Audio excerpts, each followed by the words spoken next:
Hi friends, welcome back to my channel. Today I want to give you a little tour of one of the business hotels we stayed at in Tokyo, as well as give you my review of the hotel and my experience there. So let's get started.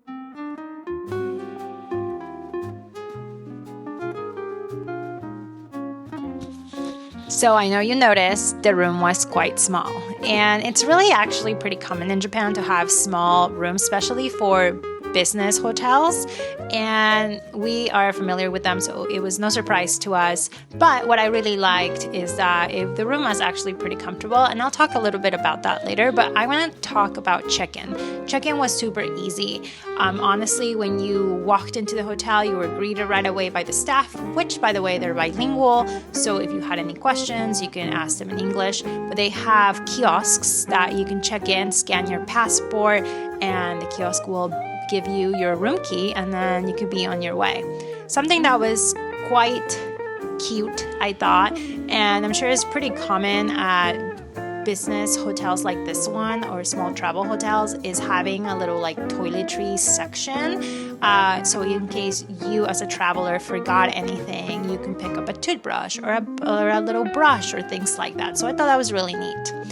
Also, something unique, if you feel like Japanese hotels, is that they provide you with pajamas, like a pajama set for you to change, or maybe they're not necessarily pajamas, but some lounging clothes, I would say.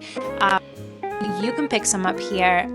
Other hotels have them in your room. This particular one, if you wanted to try, wear them, you could pick some up at the lobby and then just take them up to your room. So I thought that was really neat. Okay, so let's talk about comfort. Was the room comfortable, even though it was small?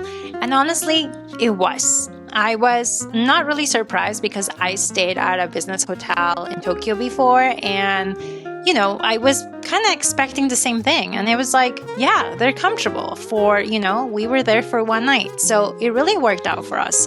I must say, beds at hotels, I'm always kind of, sensitive to, because sometimes they're just not comfortable. But this one was just fine.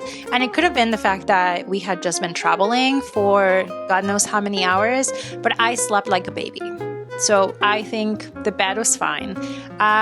Comfort as far as amenities go, well, yeah, the room was super small, but honestly, we were only there to sleep. They had a TV, which worked, and they had a little refrigerator, which was great because we actually ended up going to a convenience and picking up some snacks for the next day. So it was nice to have a refrigerator where you can keep some snacks in there overnight.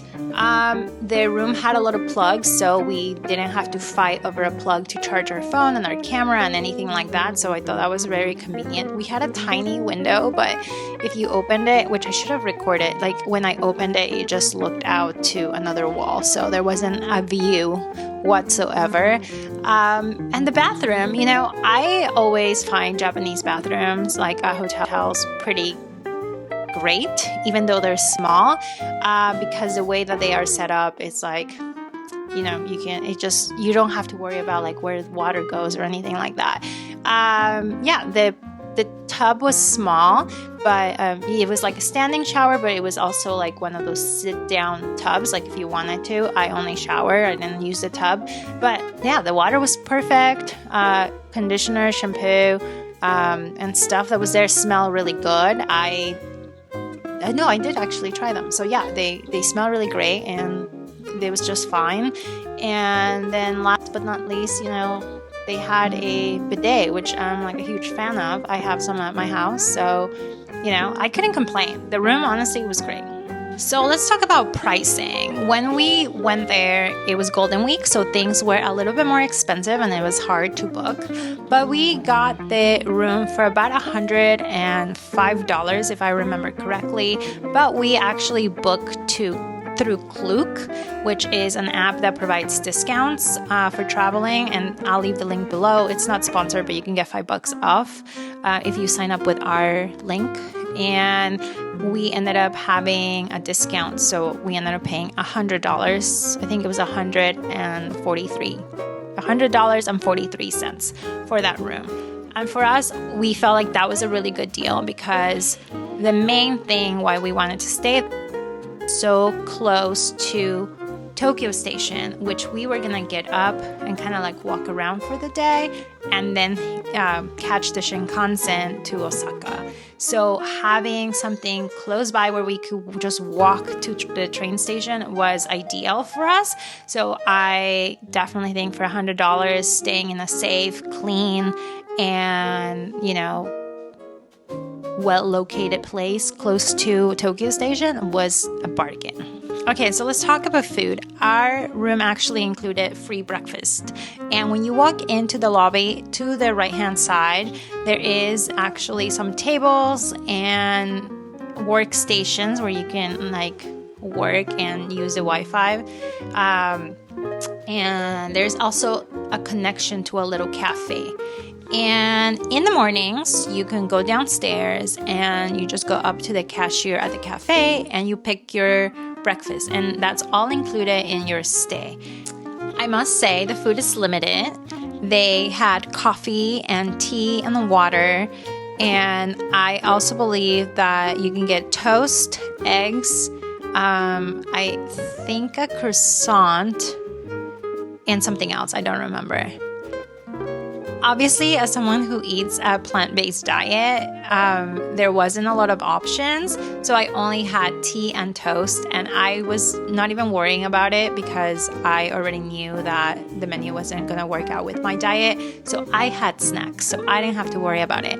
But Adam ended up getting, he got a, like a egg sandwich type of thing, and he said it was good. I think we also got a salad, if I remember correctly, just no dressing.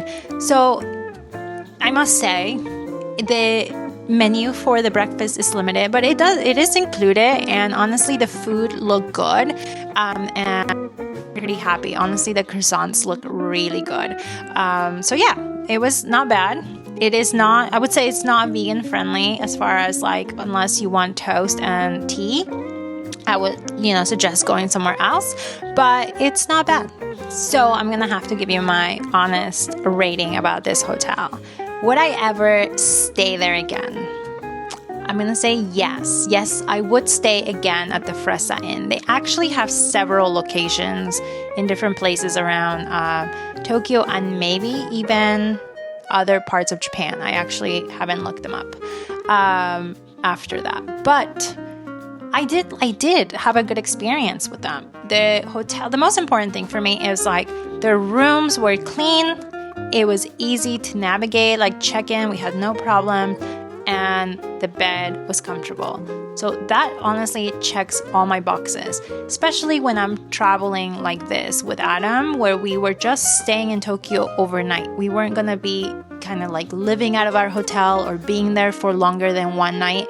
Honestly, it's a great business hotel, especially if you're staying for short periods of time. If you are mostly outside and are trying to kind of save money in a small room and you're not looking for a lot of glamour and luxury, Fresa Inn is great. If you are looking for more comfort, bigger room, you do actually plan to stay in your room, then maybe this is not the place for you. But overall, it was a good one. I would definitely stay there again. So thank you so much for joining me, and I'll see you on the next video. Bye-bye.